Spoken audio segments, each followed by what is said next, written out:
look similar in some ways to the bond, to sort of a traditional bond financing. Obviously, we're happy to answer any questions at this point. Bridget and I are both online. I had one initial question, Thomas, and this is just related to, in general, the industrial revenue bonds. Um, what was their, why were they created? I mean, if this is such a weird thing that isn't like, general obligation or other things, why was this vehicle created?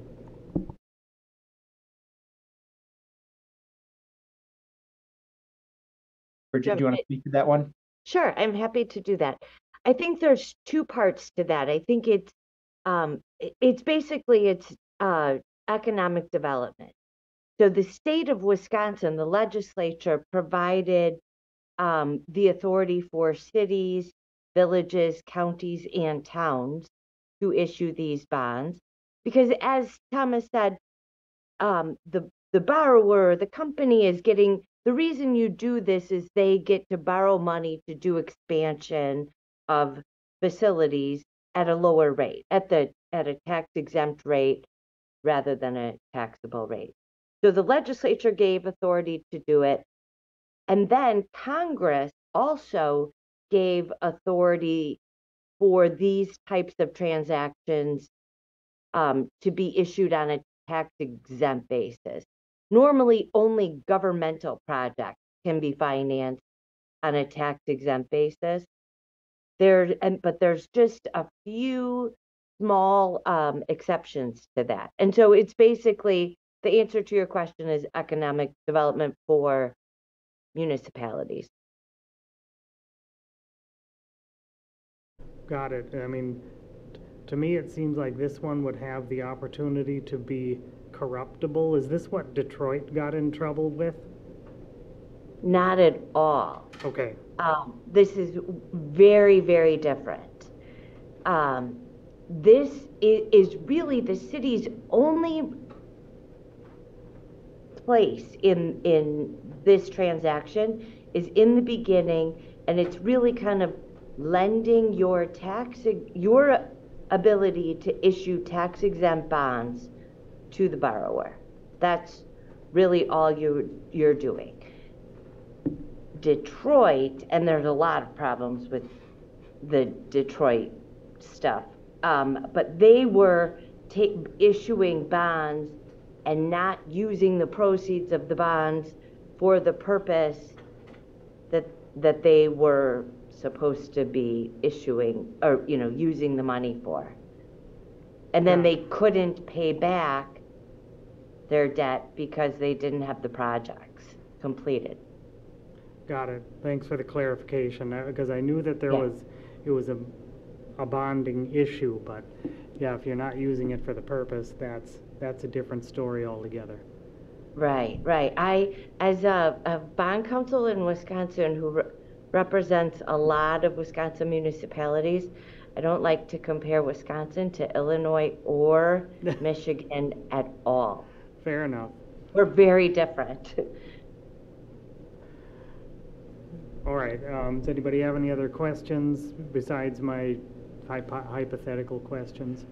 I just have a quick question. I think I know the answer to, but I just want to make sure I'm understanding this correctly. So if the city goes through the debt issuance, and let's say that there's a default for some reason, the city doesn't have any role in after that, right? It basically Correct. Whoever owns the debt and the borrower. That's correct. This is not even reported. These bonds would not even be part of the city's financial statement.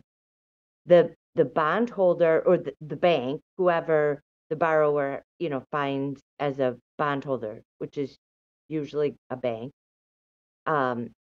they will only get paid back for the debt service what the borrower pays to them. The city has zero obligation, zero.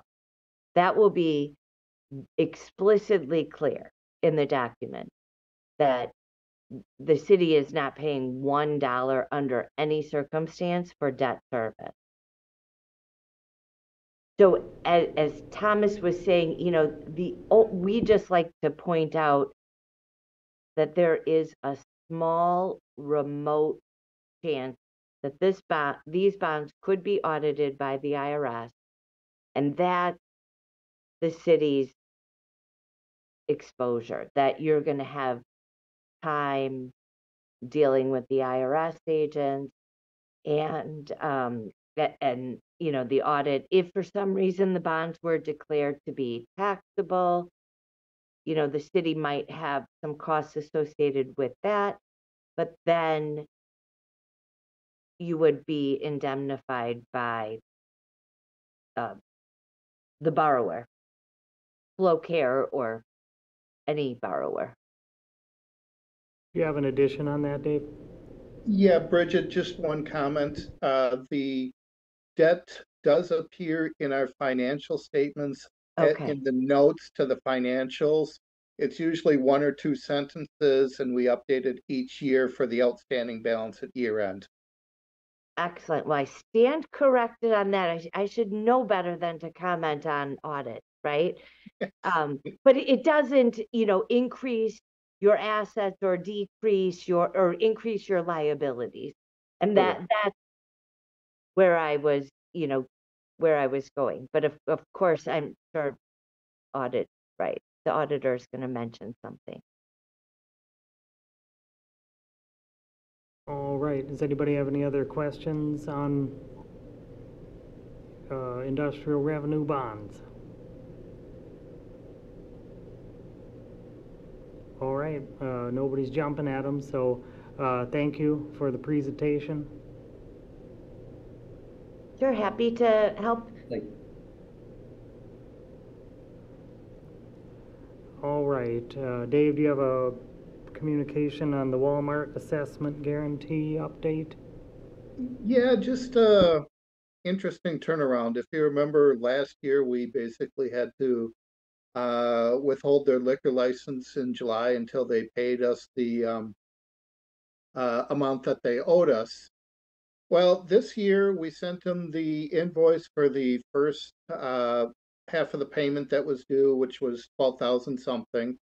And we also sent my spreadsheet so that they could see the calculations. And on that spreadsheet, the total at the bottom was roughly $174,000. Well, we got a check for $174,000. So we basically took their first, out of that money, we took the first payment due that was due January 31st. We took the second payment that's due July 31st for another 12,000 something, and we refunded them 154,000 or something like that. So I was glad to get the money, but I was a little surprised that they were so happy to pay us that excess amount. That is in, maybe they misplaced a comma or a decimal point or something like that. I don't know. Who knows? But we got our money for the year, so that's the important thing. All right, or that's good, but yeah, it's a lot of ins and outs for the books, though, I suppose. Yep. You got something, Rick?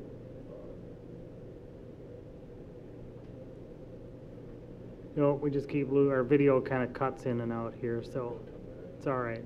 You're all back now.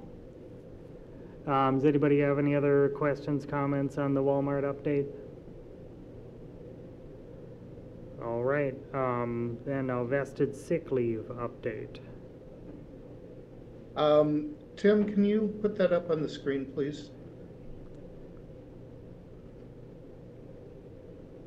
Okay, so as noted in red on that, resolution 131 should be 2023. I missed a digit there. Gave me the authority to update the value every year at year end. So I'm just letting yourselves and the council know the adjustment. The balance increased by only $6,700. So that, or $6,800. So that's not a major item.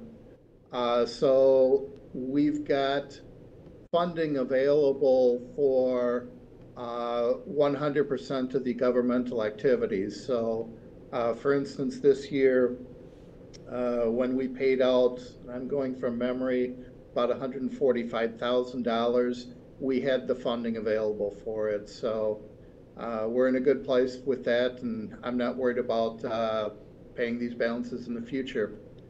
So I just wanted to bring that to everybody's attention and see if there's any questions. Does anybody have any questions on the vested sick leave?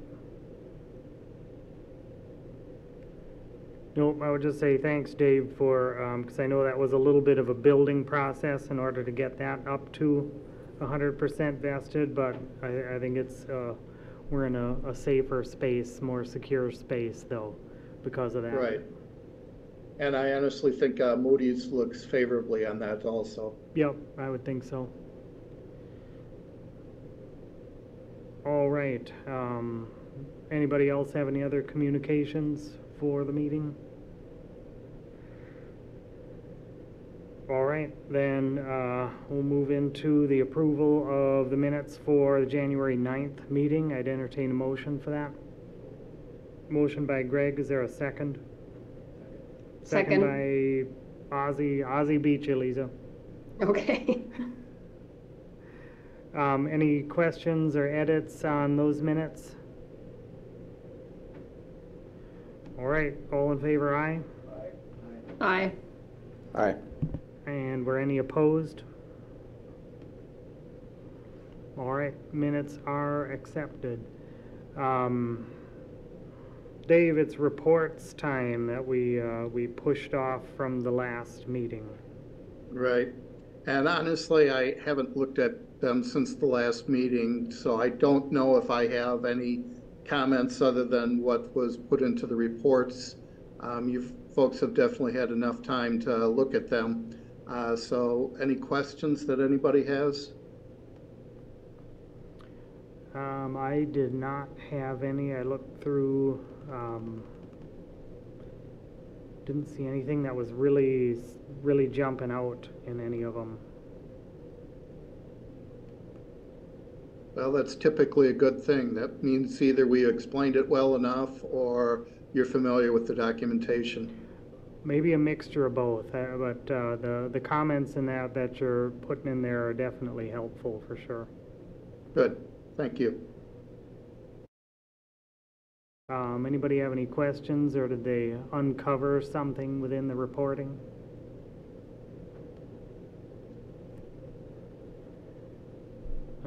All right.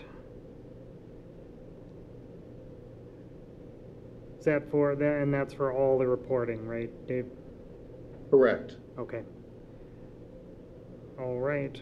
If nothing, then we'll move into our first item at hand, which is Resolution 9 of 24 for approving tax incremental financing request of Emmy Roth USA of the solar panels. Rick, did you want to take lead on this? Yeah, that sounds good.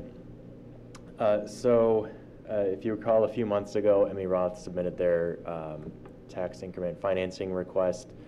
Both this committee and the council approved basically providing a $1.8 million incentive for Emmy Roth to build solar panels on its new facility. So the council approved a term sheet that was submitted to Emmy, and we drafted an agreement consistent with the term sheet that was approved. So basically, they originally requested $3.5 million for the solar panel project. The city approved $1.8 million as an upfront incentive, where it's broken down, where they get about a third of it upfront to pay for put the down payment down on the solar panels, and then once they complete the project, they'll get the remaining incentive. One thing to note, they originally requested the $3.5 million because they wanted to have a certain size solar project. basically through their redesign of the project, receiving more bids and just higher efficiency panels, this system that they'll build is going to be about $2 million. So they'll be putting in around $200,000 into the project, but it will ultimately be about as efficient as what their original project proposal was.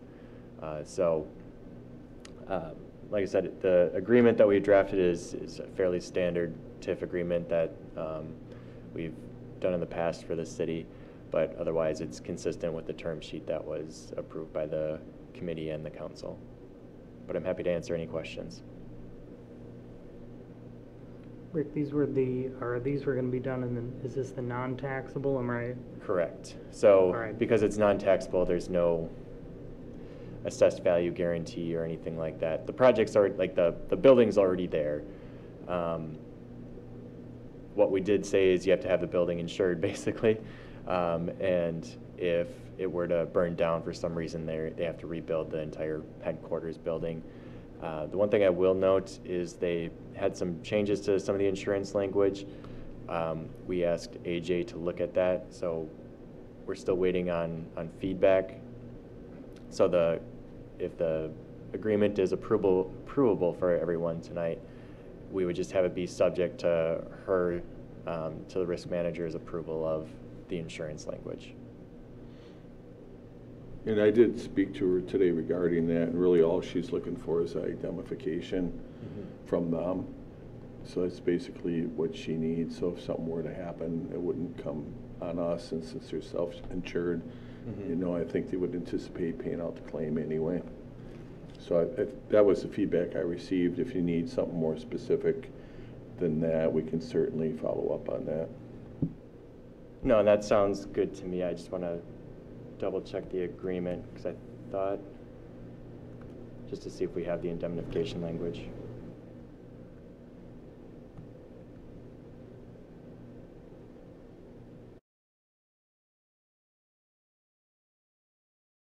Yeah, and there is indemnification language in there already, so. Yeah, so maybe what we can do is just copy and paste that language to her if you already haven't done that, so she can just focus on that instead of reading the whole document. Yeah, that sounds good. So then, when explaining this to council later tonight, should we have that stipulation in there of needing at least risk manager approval? Yes, I think that makes sense. Okay, okay. All right, I just wanted to be clear about that and the non-taxable ones, because we've had a number of things TIF related that I'm starting to get them a little bit confused sometimes, but I think we're clear on. So are we. There are certainly a lot of balls in the air right now. There are, yeah. All right. Does anybody have any other questions regarding this, approving this TIF request? And I do have a few slides that they sent to me. Go ahead, Lisa, and I'll pull them up while you're talking. I don't have the agreement open. Can you remind me, did I see something in here that they can't contest the property tax assessment? So there's no prohibition against them contesting the tax assessment. Effectively, if they were to do that, then there's no, it's basically because we can't do the assessed value guarantee on this, right? But if they were to contest the tax assessment, first of all, it would be a state challenge, so it wouldn't be something that the city's dealing with. But it would certainly affect their ability to request TIF assistance for their second phase, and which, or I guess, I don't know if it's phase 1 or phase 2, but the next phase of their project. However, they have already effectively purchased the land, I believe, Mayor, behind their facility right now. So Was there some protection in there? I'm sorry, just a follow-up question.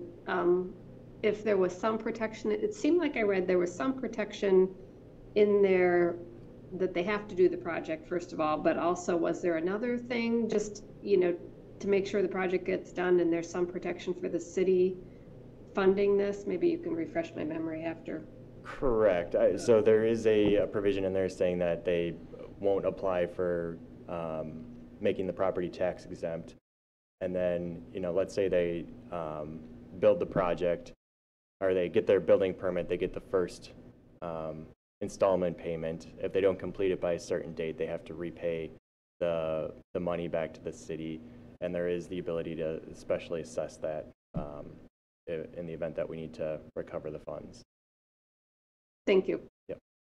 So there is a summary of a few slides they sent us here, kind of summarizing why the cost came in lower.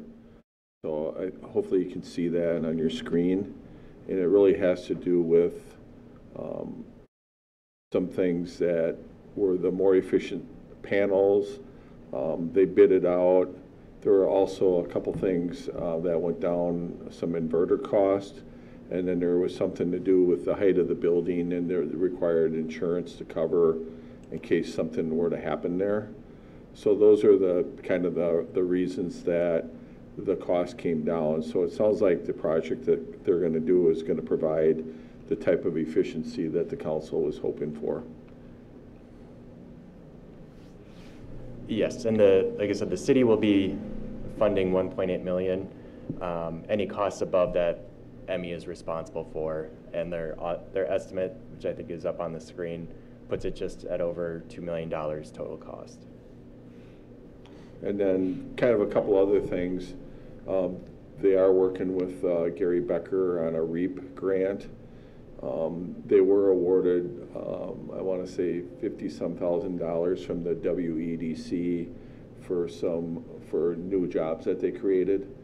And then they may also be eligible for some of the Inflation Reduction Act tax credits as well. So I think that when it's all said and done with, I don't think they're going to financially be in that difficult position to make up the difference to make this project complete. Mayor, were they going to have any representative online for the meeting, or? Rob will be at the council meeting. Okay. Yep. Just curious to ask them about with their panels, if they're microinverters versus, there's some technical things in there, but. Anyway. You probably told me, but that kind of goes over my head. Yeah, same here. Greg? I just wanted to move to recommend to council with the stipulation requiring approval of the risk management director. Very good. Is there a second on that? Second. Second by Lisa. Any questions, further questions on this? All right, hearing none, all in favor, aye? Aye. Aye. And were any opposed? All right, we'll recommend that to council tonight.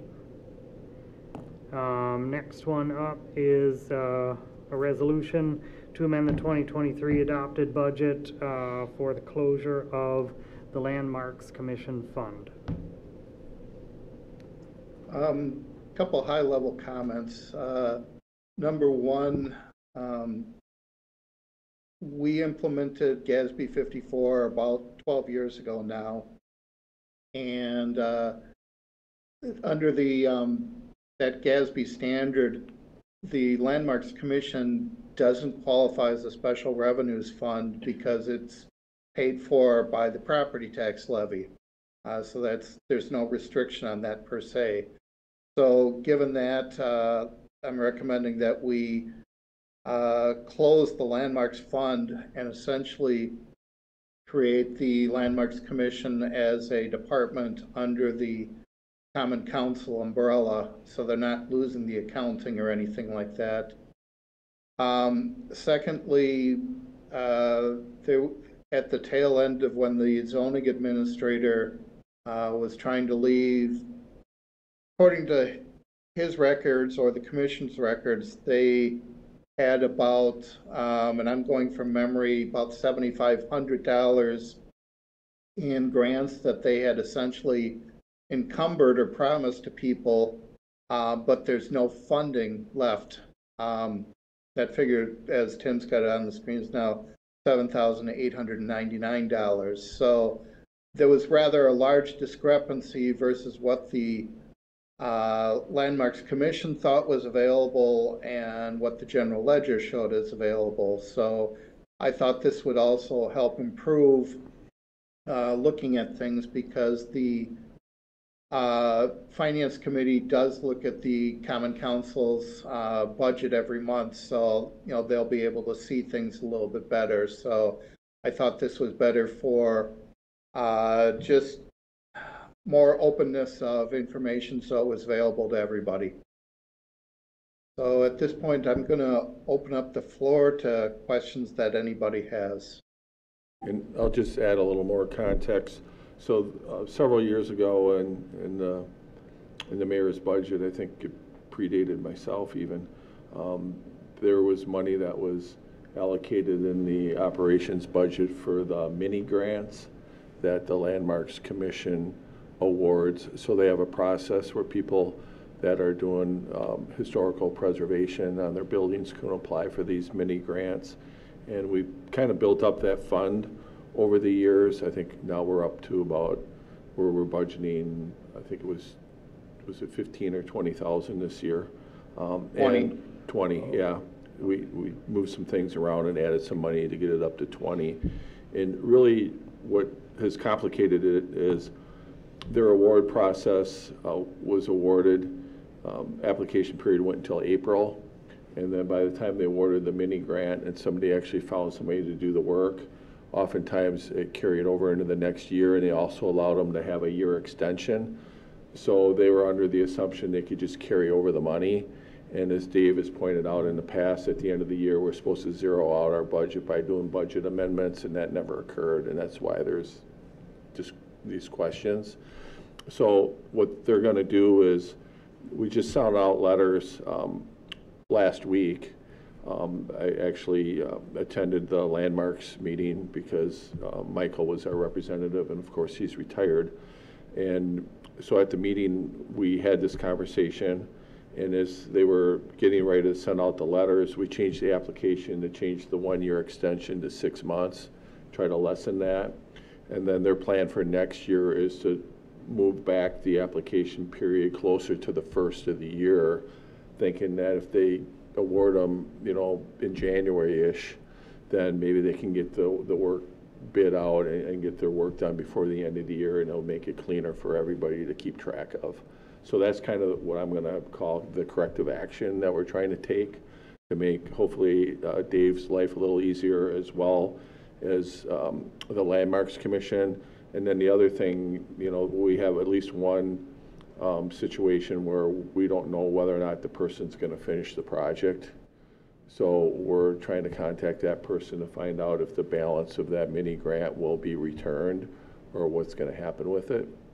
So, this is a program that we think is really beneficial because they can parlay that with other grants or other monies that they're receiving to do these projects. So that's kind of a little bit more background on it, and hopefully we can get this situated, and then going forward continue what I believe has been a successful program. Dave, then does that give you, will this give you more oversight of the monies going in and out, and the grant program, or about the same as before? I don't really see my oversight as increasing at all, other than the fact that with the monthly reports the Finance Committee gets, it will be on the reports every month, so we'll see it. Right now, I don't always think to look at every department throughout the year, so this will hopefully stop it from being out of sight, out of mind. Okay, so this will go just in the regular department run sheet that we look at versus, because I think you broke out a specific report from RDA. Is that true, or am I thinking of two different? The RDA is completely separate. So if you look at the agenda, item 7C is for general fund, and City Council's the first set of reports. So this would be included with the other City Council committees. Okay, all right, just so we know where to look for them when it changes up. I was also going to add, this is my first year on the Landmarks Commission as council rep, and the other thing that can, and I don't know if Mayor Swadley mentioned this, but they actually don't get those funds until the project has been approved. So they're awarded the grant, but then they have to come back and basically bring pictures to make sure that it met the criteria. So that can delay it a little bit because, just depending on when they get the project done. We had one situation where it wasn't approved and then winter came, so they couldn't get the painting done. So it's those sorts of things that can delay, and as Mayor Swadley said, if we don't even approve these, into the year for a while, then that sets us back even more. So that's been part of the challenge as well, I think, that they've dealt with. Will it make it more difficult for them by moving it back into January as far as like getting photographs accurately, or especially if they're doing exterior work? Well, I guess that will remain to be seen, but I don't think so. I think it's going to be necessary just to try to kind of stay ahead of it, because I think it's still going to be a bit of a challenge, but that'll be one of the things that we'll find out. Most of these people that have these older buildings, they're out schlepping around, and sometimes they're out there because of some sort of weather damage or weatherization they need to do. So it's not uncommon for a contractor to be out in the elements anyway, so taking a picture is probably still doable. Okay, I guess I just wanted to figure out why they were awarded in April. Was that just an arbitrary time period, or I have no idea.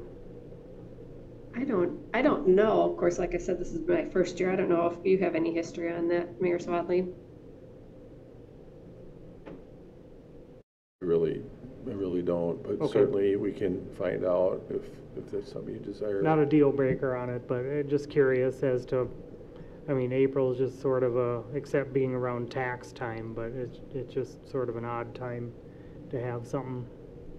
And they may still have further discussion on that. Like I said, it probably wouldn't be until, 2025. So if we approve our budget in November, the funds really aren't available until January anyway. Right. So I think they have most of this year to really nail that down and think that through. But those are some of the ideas that were thrown out at the meeting. Okay. All right. So Dave, then is this without a number on here, is this This will be for council in 2 weeks. 2 weeks? Okay. All right, so then this one is just amending 2023 budget. So I would entertain a motion to approve this amendment. I would make the motion to recommend approval to council. All right, motion by Lisa. Is there a second? Second by Ozzy. Any other questions on this or what it's going to accomplish? All right, all in favor, aye? Aye. And are any opposed? All right, we'll recommend that one in 2 weeks. Then the second one is just the same thing, but for 2024. Not quite the same, but similar genre. First of all, we need to move the budget from the old Landmarks Commission fund to the general fund under Common Council. That's number one. And then number two, I'll start out with the comment. We've always done it this way. We put $2,000 into a line called Landmarks Commission, which was basically to pay all the expenses. But those accounts really weren't getting looked at. I can tell you that the plaques that they handed out at Common Council 3-4 meetings ago now, something like that, they spent about $1,500, $1,600 on the plaques by themselves. and then they have a website for $400. So right there, they used up all $2,000, but continue to spend. So again, I'm just looking for openness of information. So the proposal that Tim's got on the screen, I added the various categories based upon what they spent in calendar year 23 to kind of spread it out a little bit more, again, so that the committee, both the Landmark Commission and Finance, can see where the money's getting spent on it. And, So and these Lisa, are just, correct me if I'm wrong, Lisa, I think at least in 23 they were getting caught up on some of the plaques, and then but they are going to be doing some additional website work. Was that accurate? I believe you're correct in that. I know that they were, I think for the most part, other than the little awards, but I think a lot of those plaques are actually the ones that go on the buildings for local landmarks, if I'm correct about that. So I do think it's been a bit more expensive than it's going to be in the future. I think the other little awards are fairly inexpensive, but it's the landmark plaques that people have been offered. But I feel like they're caught up on that, but I can certainly find that out at the next meeting so I have a better understanding of where we're at with that. Yeah, and I think they also talked about doing some signage too, as something that they'd been working on as well. And I don't know if we have a number on that.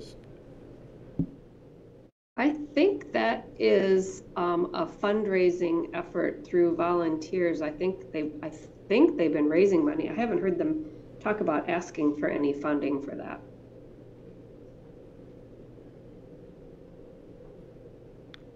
All right, Lisa, if you look into that and maybe just bring it in as in our communications bit in the next meeting, just to fill that gap in a little. Yeah, I can check with Todd Hubing, the chair of that committee, because I believe he's also working on some of the signage initiatives for the historical group. So. All right, thank you. Mm-hmm. All right, does anybody else have any other questions or comments on for this resolution? and Brett, just similar to the last resolution, this will be at council in 2 weeks. Yep. All right, with no questions, then I would entertain a motion to approve or recommend this to council. So moved. I got one by Greg, and then we're gonna take Lisa for the motion and Greg for the second. You both were tied in there this time. That works. All right, any other questions on this one? Okay, all in favor, aye? Aye. Aye. And any opposed? All right, we'll recommend that to council in 2 weeks. Still working at our future agenda items on there. Hopefully no one wants to add anything more to the list, but it's open. All right, anything else, Dave?